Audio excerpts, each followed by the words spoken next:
Сәлеметсіңдер ме балалар? Бүгін бізде 103 және 104 сабақтар тақырыбы өткен материалды қайталау, бекіту. Бірінші есеп. А. Дәптерге 2 қызыл нүкте белгіле. Осы нүктелер арқылы түзу жүргіз. Осындай неше түзу жүргізуге болады? Дәптерге 2 қызыл нүкте белгілеп, сол арқылы түзу жүргіздік. Бұдан 2 нүкте арқылы бір түзу жүргізуге болады деген қорытындыға келдік. Бірінші есептің әсі. Дәптерге 3 нүкте белгіле. Әрбір 2 нүкте арқылы түзулер жүргіз. Сонда сенде неше кесінді шықты?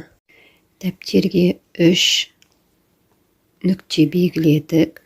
Осы әрбір 2 нүкте арқылы түзулер жүргіздік. Енді бізде неше кесінді шықты санаймыз. Кесінді дегеніміз ол 2 шеті шектелген түзу. Яғни неше кесін санаймыз. 1, 2, 3. Қорытынды 3 кесінді шықты. Екінші есеп. Есепті шығар. 2 оқушының әрқайсысы қағаздан 9 тік төртбұрыштың моделін қиып алды. Балалар неше тік төртбұрыш қиып алды?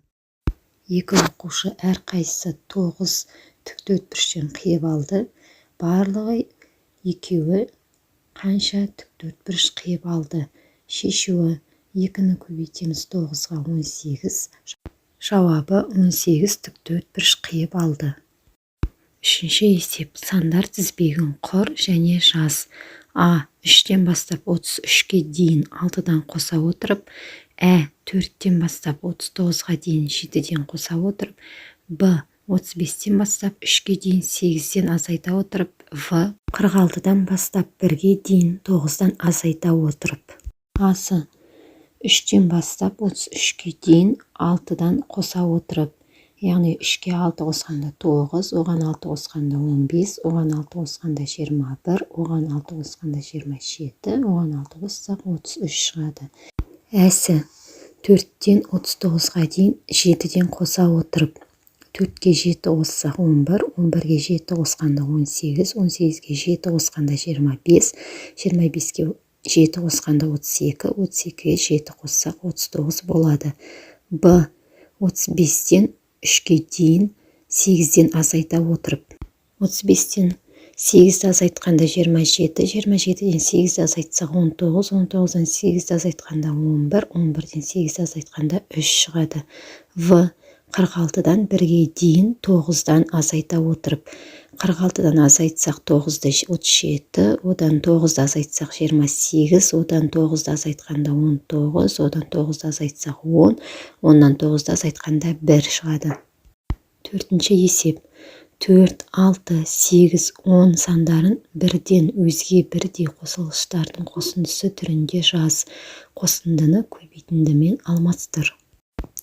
4 санын бірдей қосылғыштардың қосындысы түрінде жазатын болсақ, 2 қосу 2 тең 4, 6-ны 3 қосу 3, 8-ді 4 қосу 4, 10-ды 5 қосу 5 түрінде жазамыз.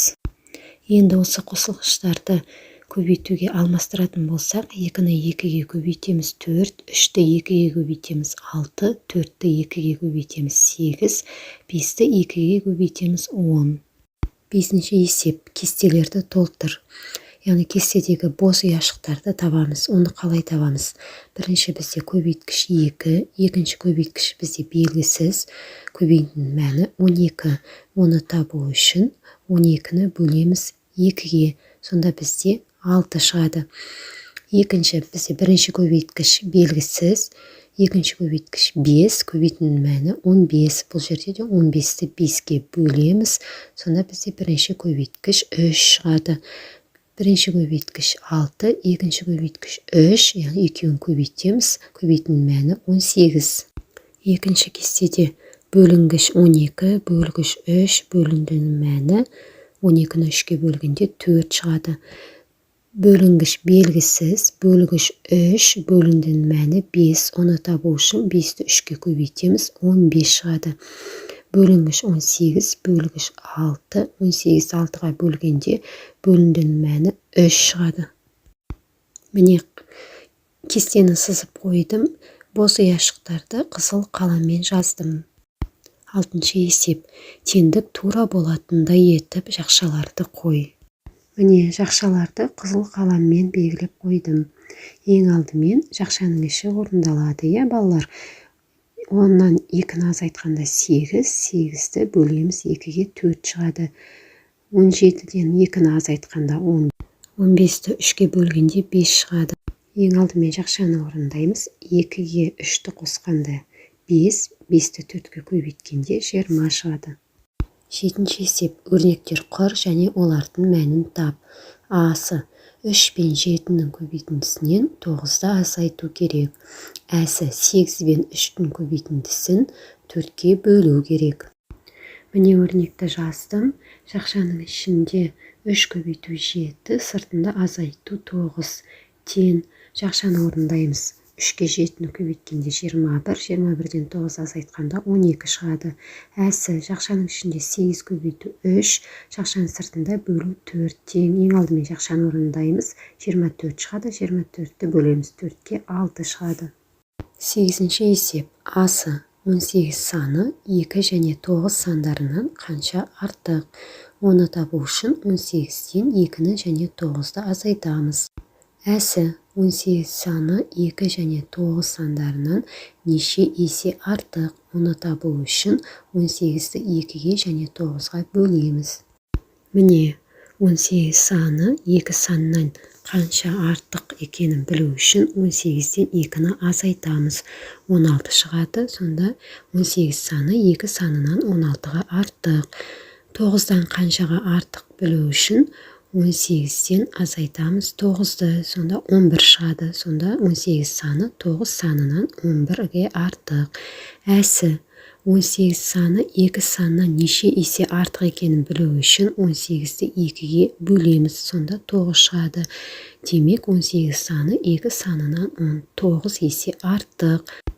18 саны 9 санынан неше есе артық екен білу үшін 18-ді 9-ға бөлеміз. Сонда 2 шығады. Яғни 18 саны 9 санынан 2 есе артық. 9-шы есеп. Шамалардың белгісіз мәндерін тап. Бізде заттар берілген, бағасы, саны, құны берілген. Енді бізде заттар шар берілген, бағасы 9 теңге, саны белгісіз, құны 36 теңге. Енді сендер өткен сабақта шамаларды қалай табу керек екен өткен болатынсыңдар. Санын табу үшін құнын бөлеміз бағасына. Екінші бізде зат қарындаш, ол 20 теңге, саны 4, құны белгісіз. Оны табу үшін бағасын санына көбейтеміз. Үшінші бізде конверт берілген, бағасы белгісіз, саны 5, құны 100 теңге. Оны табу үшін құнын бөлеміз санына. Міне кестені дәптерге осылай сыздым. Белгісіз болып тұрған мәндерді қызыл қаламмен жаздым. Яғни шар бізде саны 4 шықты, 36-ты 9-ға бөлдім. Қарындаш бізде 80 теңге құны, ол үшін 20 теңгені көбейттім 4-ке. Конверттің бағасын табу үшін 100-ді бөлдім 5-ке, сонда 20 теңге шықты. 10-шы есеп. Есептерді шығар және салыстыр. Саят жұмбақ жасыру байқауында бірінші күні 6 ұпай жинады. Бұл екінші күні жинаған ұпайына қарағанда 3 есе кем.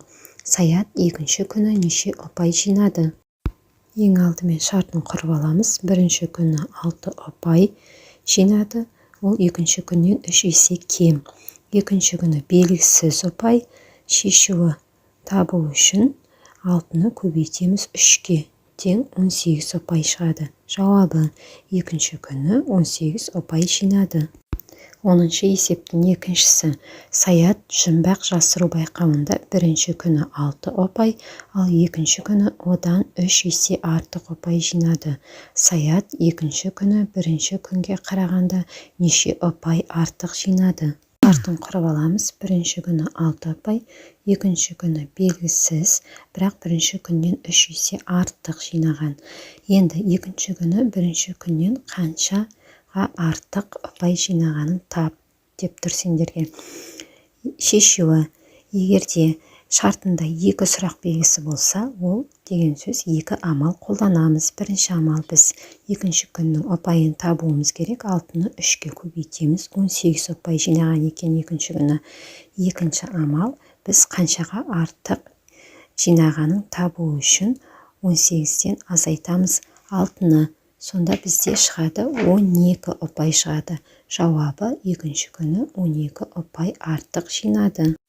Енді бұл екі есепті салыстыратын болсақ, екі есеп жанама түрінде берілген есептер деп айтылады. Себебі бірінші есепте 3 есе кем, екінші күннен қарағанда 3 есе кем деп айтылған болса, екінші есепте екінші күні бірінші күннен 3 есе артық деп айтылған. Сол себепті екеуі жанама түрдегі есеп деп айтылады. 11-ші есеп өрнектердің мәнін тап. Асы 3 көбейту x, мұндағы x тең 4, яғни x-тің орнына 4-ті қойып есептейміз. Әсі x бөлу 9, мұндағы x тең 27. x-тің орнына 27-ні қойып есептейміз. 11-ші есептің асы 3 көбейту x, мұндағы x-тің тең 4. 3-ті көбейтеміз 4-ке, сонда 12 шығады. Әсінде x бөлу 9, мұндағы x тең 27. Яғни 27-ні бөлеміз 9-ға тең 3 шығады. 12-ші есеп теңдеулерді түсіндіре отырып шеш.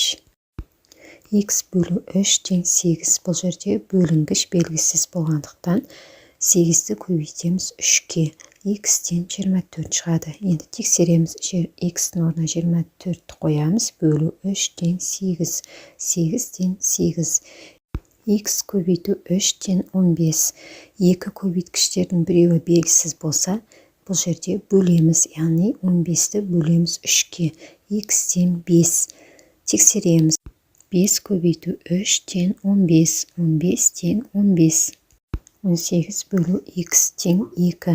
Бұл жерде бөлгіш белгісіз болғандықтан бөлінгішті бөлеміз бөліндінің мәніне, яғни 18-ті 2-ге бөлеміз, x тең 9 шығады. Тексереміз. 18 бөлу 9 тең 2. 2 тең 2.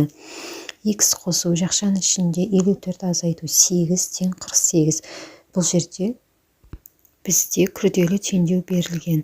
Күрделі теңдеуді қарапайым теңдеуге айналдырамыз. Ол үшін ең алдымен жақшаның ішін орындаймыз. 54-тен 8-ді азайтқанда 46 шығады. Яғни қарапайым теңдеуге айналдырдық. X қосу 46 тең 48. Енді қосылғыштардың бірі белгісіз болса, қосындының мәнінен азайтамыз белгілі қосылғышты, яғни 48-тен азайтамыз 46-ны, x тең 2 шығады. Тексереміз. 2 қосу жақшаның ішінде 54 азайту 8 тең 48. 48 тең 48. Егер сіздерге пайдалы болсам, лайк басып, каналыма тіркелуді ұмытпаңыздар. Сау болыңдар.